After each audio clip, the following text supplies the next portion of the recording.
విద్యార్థుల వివరాలు నాకు కావాలి. ట్రంప్ హార్వర్డ్లో విదేశీ విద్యార్థులపై ట్రంప్ తీవ్ర విమర్శలు. 31% మంది విదేశీయులే, ఆర్థికంగా ప్రయోజనం లేదన్న ట్రంప్. విదేశీ విద్యార్థుల వివరాలు ఇవ్వట్లేదని హార్వర్డ్పై ఆరోపణ.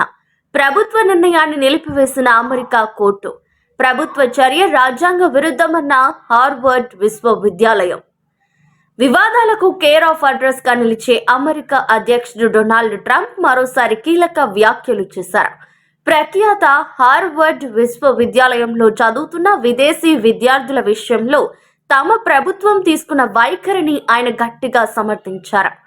హార్వర్డ్లో దాదాపు 3/4 మంది విదేశీ విద్యార్థులేనని, వారి వల్ల విశ్వవిద్యాలయానికి ఆర్థికంగా ఎలాంటి ప్రయోజనం చేకూరడం లేదని ఆరోపించారు.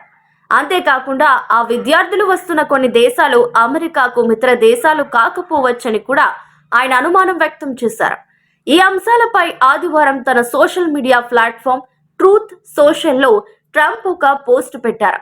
హార్వర్డ్లో దాదాపు 31% మంది విద్యార్థులు విదేశీయులేనని, వారి విద్య కోసం ఆయా దేశాలు, కొన్ని సందర్భాల్లో అమెరికాకు ఏమాత్రం స్నేహపూర్వకంగా లేని దేశాలు కూడా 1 పైసా చెల్లించడం లేదని, భవిష్యత్తులో చెల్లించే ఉద్దేశం కూడా వాటికి లేదని హార్వర్డ్ ఎందుకు చెప్పడం లేదు?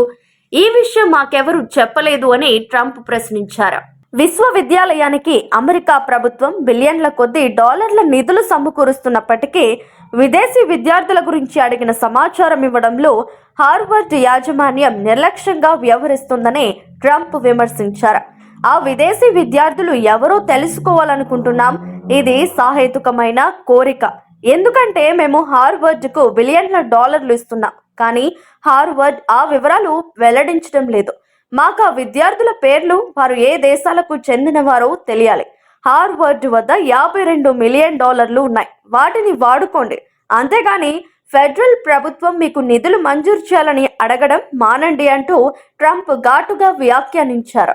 కాగా అంతర్జాతీయ విద్యార్థుల నమోదుకు హార్వర్డ్కు ఉన్న అధికారాన్ని ఉపసంహరించుకోవాలని ట్రంప్ యంత్రాంగం చేసిన ప్రయత్నాన్ని శుక్రవారం ఒక అమెరికా కోర్టు నిలిపివేసింది. విద్యా విధానాలను ట్రంప్ విధానాలకు అనుగుణంగా మార్చాలన్న వైట్ హౌస్ ప్రయత్నాలకు ఇది అడ్డంకిగా మారింది.